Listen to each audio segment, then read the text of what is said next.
How does Elon Musk do so much with the same 24 hours as the rest of us? What'd you do this week? Well, I mean, honestly, that's very insightful, which is if Yeah. you approach every day and every week of your life with what you accomplished this week, I think that compounds, and very few people do that. So I think that's the number one ingredient.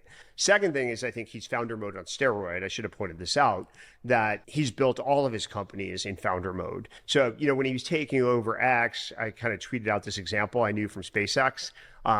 He once caught some interns in line waiting for a coffee at SpaceX. There was a line of interns, piling up around their coffee machine at SpaceX. And he sent a memo to the company about it saying, like, wait, why are all the interns wasting all this time? If you feel like you have nothing better to do than waiting in line, you're at the wrong company.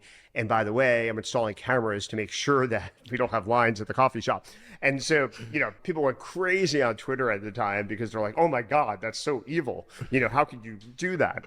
Put aside whether, companies should even have coffee. But I think basically just having that mentality towards every bit of entitlement, stamping out entitlement, and expecting people to accomplish things every day does compound over decades in his career. There's a principle Max Levchin taught me. It's like chemistry. Gas expands the size of the container.